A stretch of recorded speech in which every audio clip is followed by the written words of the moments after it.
Hey guys, my name is Advait and I'm the founder of Kazob. In today's webinar, we are going to be interviewing a new media artist. Her name is Tanya Mehta. So hi Tanya, how are you doing? Hello, I'm fine, Advait. How are you? Uh, I'm good. Thanks a lot for coming here. Yeah, no problem. Love to. Okay, so I'd just like to tell the viewers that you can ask questions at any point in the webinar. Don't wait for the end of the webinar. All right. So let's start. So Tanya, can you start by saying what exactly is new media art? Well, new media art is it encompasses several different disciplines, which are basically not traditional art, that is painting and sculpture. So it's fine art kind of taken into the modern age. There are a lot of examples of it: digital art, computer art, virtual art, 3D animation, photography, modern day digital photography. They all encompass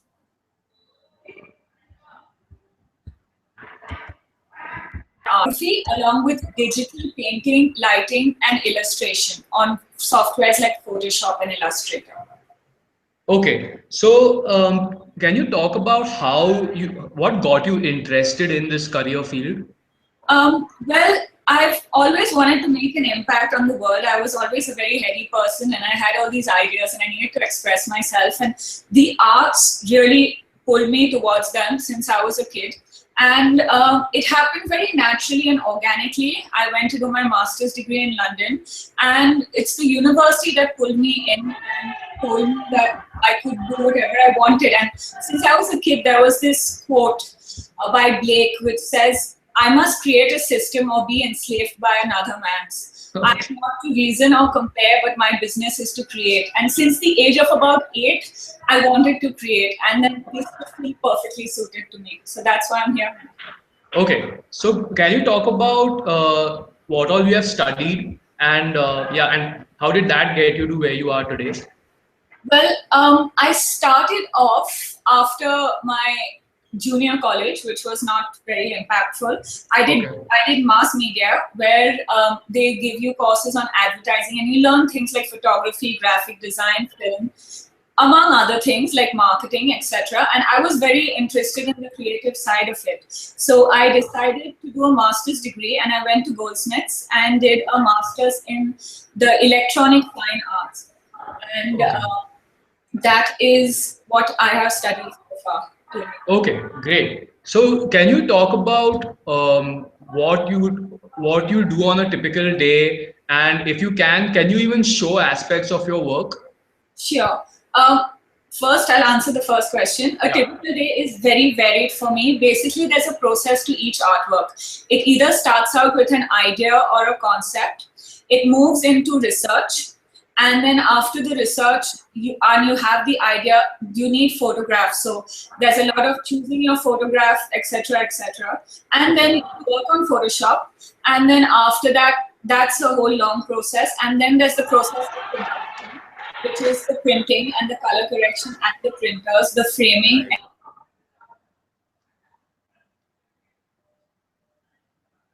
etc., and the setup of the exhibition, and then meeting the clients, etc. So my days can vary from going to the park for 3 hours and taking photographs to sitting and having 20-hour sessions on Photoshop to just sometimes reading a book and doing whatever I want. It's all up to me really, and it's quite liberating. I like that aspect of my job a lot. Okay, that's awesome. So like, can you show like what kind of work you do on say Photoshop? Sure, hold on. So this is one of the most simple artworks to do. Okay. I'll just share my screen with you. Yeah. Hold on. Yeah, there. Can you see the basics? Yes, Yes? I can. Okay. Yeah. So this is how it always starts out on Photoshop blank. So if, for instance, in this, you have a background image that I've chosen. Normally, it's a composite of very many images. And then you start, which is a photograph I've taken in the Galapagos. And then after that, you start building up on this with layers and drawings. So just very quickly, I can turn on the layers for you and show Okay. what happens. So I Okay. selected Yeah. the sky, right? Then I colored the background completely. Okay. Right. I gave it a little more of effect, depth, the contrast, those adjustments. I Okay. like working with analog photography because I like the aspect of something that is really old, 150 to 200 years old. So this is an image I got from the archives, a basic one. Then Okay. you correct her and you color her in. Then, for instance, I added glasses to this one. So Okay. again, the glass is made up of several components, a lot of coloring, a lot of illustration. Then Okay. goes the nest on her head. Okay. Then there was, I wanted to put a bird in coming down conceptually. So the bird is made up of different layers, as you can see. Everything is separate. And then the effects. So I put a border in and just a bit of clouds to make everything a little more realistic. And that's a very, very basic way to do an artwork, and a basic Okay. artwork at that. Something like this would take about 3 or 4 days to do when you were actually doing it physically. So not to Okay. mention the photography and all, which happened at a separate point in time. Okay. That's awesome. So I got what you do on Photoshop. Now, like, who are your customers? Like, who do you do this for? Just hold on, let me put it back. Yeah. Yeah, okay. Who do I do it for? Well, there is an art market out there. That I do it for everyone, to say the least. There's a message I want to spread, and that is for everyone. As for the profitability and who actually buys, they are the more well off, I would say. And there are art collectors, and there are gallerists, and then there's the artist community itself. So we do it for a lot of things and a lot of reasons. Okay, so from what I understand, you basically do it for individuals. But are there any big companies that approach you to do any of their artwork? Um, yes, there are commissions in the industry, and it as an artist you choose the commission based on what they want, if it fits what you can do, and if it fits the message you're trying to give. Because at the end of the day, like everything, an artist is a brand, and say you work on environmental issues and they want you to do something against the environment, you probably won't pick up that piece because it would not gel with your philosophy of things. Okay, cool. Okay, so we actually have our first question. It's from OP Jha, and he asked what is electronic fine art? Earlier you spoke about electronic fine art. So what is that? What is electronic fine art? Well, as I said before, it is all these new technologies taken into the fine art industry. Now, the difference between art and fine art, if that's the question, if that's how you want me to interpret it, is basically art can be done. It's aesthetic, it's beauty, it has a message. But fine art, it's about the idea, it's about the philosophy behind it. So you're playing around with a lot more than just an image. You're playing around with, say, social issues, etc. The You then move the space of showing then moves into galleries, and it's a more intellectual, to say, if that's the right word to use. I think a lot of art is intellectual, but fine art needs that kind of aspect to it. Okay, great. So, okay, we have another question from OP Jha again. He's asking, is web page designing and logo making also a part of this? Well, I do graphic design separately, but Okay. Okay. in all honesty, no. Website designing and logo making is graphic design. It uses Okay. the same tools. That is correct. But again, conceptually, this has there's more of a message to it. There's more of an idea. Okay. You are more of a brand. So Right. whereas the tools are the same and the methodology can be the same, Okay. they Okay. are, one is commercial and one Right. Right. esoteric. Okay, okay, great. So can you talk about, okay, so a big misconception that people have about this career field is that, or rather a confusion which you can straighten out, is that do you need to be good at drawing to be a good new media artist? Well, not in the traditional sense. No, you don't need to have your pencil and your charcoal and take a piece of paper and sketch. But you do have to have some basic facts down. You do have to learn about how things are lit, how things work. We do have to have a naturally good aesthetic eye for things, an eye for detail. You have to know what colors clash and what colors don't. There is a certain amount of innate talent that needs to be, Right. but otherwise, no. And if drawing is something that can be learned in any case, whether it is the traditional sense or drawing on Photoshop and Illustrator, it can all be learned. And so it's not a necessity. Okay. Okay. Great. So, what are the skills that are required then to be good at what you do? Well, to be good at what I do, as I said, you need to have a basic sense of aesthetics. Things Okay. will not work if that is not there and innate within you.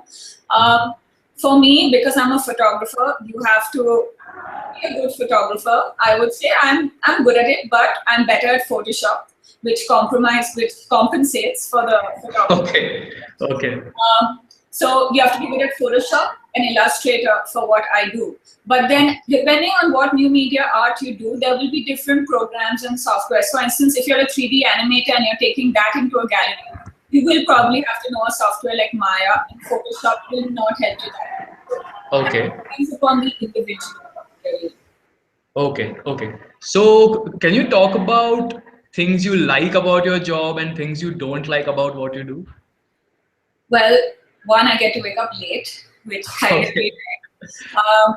I like the freedom, I love the expression. I needed to express myself. It makes me feel like me. So that's a very important part of it. I like aesthetics. I love doing what I'm doing. I love how much you learn because it's a constant learning cycle. You're constantly researching new things. You're never stuck in one place doing the same thing over and over and over again. Okay.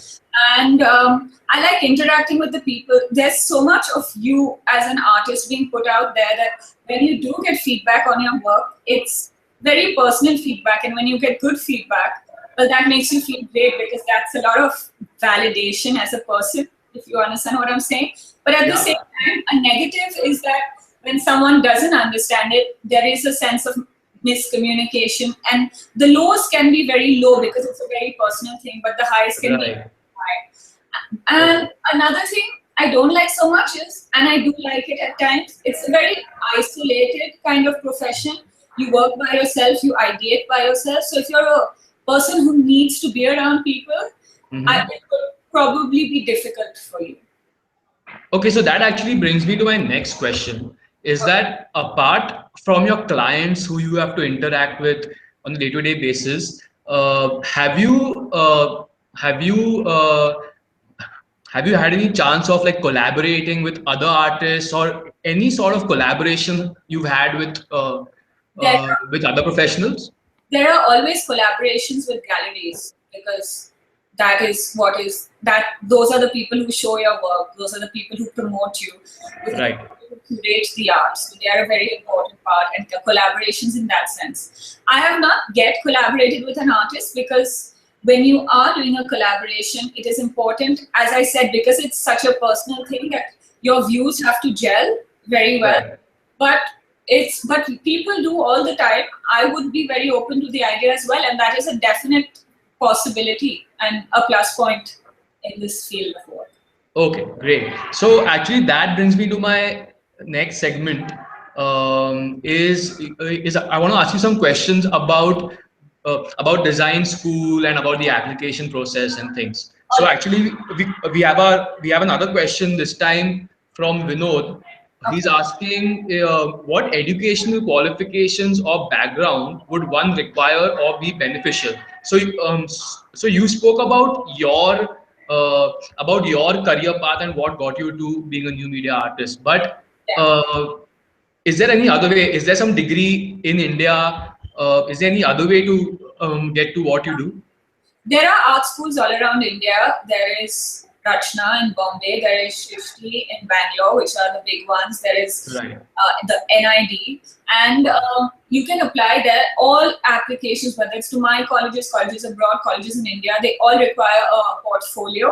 So you Right. have to Okay. have some work. But you have to basically show an interest in it. You have to have some work, and then you follow the application process. There'll probably be an interview, but your Okay. portfolio is very important in these Right. circles. Okay, so can you talk a little bit more about portfolio? So, like, what was your what all did your portfolio include when you applied to school? Like, did it have paintings, drawings? Did it have actual stuff you had made and stuff? It had, because as I said, I did BMM. It had a lot of college projects for advertisement Okay, that I had done. I'd also worked professionally in an ad agency, so it had things that I had made over there graphically as well, and a okay, lot of a few photographs that I had taken because I knew that was yeah, the course. And honestly, I think in a portfolio, what is important is to put who you are out there. I right, think all art schools look at the fact that technique and the finesse of how great your work is, that can be taught and that will grow and mature with age. But right. the ideas need to be your own. The need and want to do it need to be your own. So as long as Okay. you have that drive and they think you're suited for it, I think you would stand a pretty good chance. Okay, great. Okay. Is there any, so after you graduated from your master's, have you learned any other skill that was not taught to you while you were doing your master's? Or in other words, is there anything a budding new media artist or just an artist can do to enhance their skills? Well, honestly, as I said, art is a career where you learn constantly. There is, Okay. you don't stop at all. And so just now, for instance, my next project, I have to learn engineering because I'm trying to make these mechanical moving artworks. So Okay. yes, I'm learning how to engineer, and it's not my forte, but I'm collaborating with a few people who do know what Okay. they're talking about. And so, yeah, you learn all the time, and you will want to learn all the time because that Right. is the nature of your work. The whole point of being an artist is to grow and develop and push ideas and make the interaction and communication with people more seamless, to touch Okay. people more. Okay, okay. So actually, I want to make one clarification that when you were doing your masters, Yeah. um, did you choose new media art as a major or as a subject or anything like that? The course I did, which was photography and electronics arts, basically means new media art. Yes, so it was not named that, but it was interactive art, it was 3D art, it was graphic art, it was photography. So the whole Okay. course was based around new media art. Okay, okay, great. So, peop your peers from school, like what kind of careers are they pursuing besides, say, new media art? Like, are they pursuing any diverse type of careers? There is a whole host of things you can do. You can become a filmmaker, you can be a photographer, you can do what I'm doing, you can go into an ad agency and do graphics. So yeah, it is very diverse. I mean, whatever you want really. You can be an illustrator. Some people only illustrate and don't like Photoshop at all and do just that. So anything really, anything can be your niche. Okay, okay, great. We have another question. Actually, this is not to do with it's not to do with your course, but it's to do with the career again. Okay. Is does it afford a steady income? And this question is from Anandini. And yeah, like of course you don't need to disclose how much money you make, but like can you just like talk anything about money coming in? All right. Well, to be honest, as I said, in the beginning, it is art as a career. You need to establish yourself and you need to grow. The more you grow, the more you will earn. It is organic like that. So what I did, because I am still young, and especially when I was starting off, where it wasn't making me enough money, I did graphic design on the side for companies like Kodak, Okay. etc. But Okay. yes, once you actually do get a gallery, it does give you enough money to live off. And the it's such a wide discrepancy, the amount you can earn. Some, depending on the size of your artwork and how you produce it, some artists would say sell an artwork for 20,000, and later on in your career, those same artists can sell the same artwork for 2 crores, and the difference is huge. It is just about how long you persist, Right. how much you grow in the career. So yes, it can make you money, but it, like all artists, writers, poets, artists like me, there is a bit of a struggle in the beginning. Right. Okay. Okay, great. So again, I'm going to ask you a few more questions to do with your career. Uh, What has been your most memorable moment professionally? My most memorable moment was probably I was still in college and a professor asked me to apply to a show in Washington. It was a really big gallery and I never thought I'd get it. But she Okay. said apply, so I did apply. And it was the first show I ever applied to and I got it. And I couldn't believe it because honestly, I never thought that this would be a career that could pan out. Because as I said, art, it's difficult to get into, it's difficult to be appreciated. So even though Right. there have been a lot more successful things happening to me after that. Mhm. I think that moment, the moment that I knew that I could do it and anyone can do it, it is not some vague dream that you can have, but it is tangible. I think that was a very good moment for me in my career. Okay. Okay, cool. So earlier you spoke about how you wanted to make like the one of the reasons that made you opt for this career is that you wanted to make an impact, you wanted to make a difference. So what kind of a social impact can your profession make? So our profession is only about social impact. You are basically talking about ideology and ideas, and it depends on what you want to express. You want to better the environment, put it into your work. Feminism, sexism, put it into your work. You have a canvas and you can say whatever it is you want to say. And Right. so the sky's the limit for what you can and want to do. Okay. Okay. So I'm going to come to my last question. So if the viewers have any last question, even they can ask. So where do you see yourself 5 years from now, Tanya? Well, 5 years from now, honestly, I see myself doing this a little more established and experimenting with newer mediums. Like I said, I'm learning engineering. I just want to learn a lot more, do a lot more things within my art, and just grow really. And I believe your career grows with you as long as you decide that you want to do it. Okay. Yeah, those are some really nice parting words. So, okay, I don't think we're getting any more questions from the audience. So, thanks a lot, Tanya, for agreeing to speak with us and even showing aspects of your work. That was very insightful. Thank you. No problem. And I hope the viewers have got some good insight into this offbeat career. So, bye. Bye. Thank you, Arun. Bye.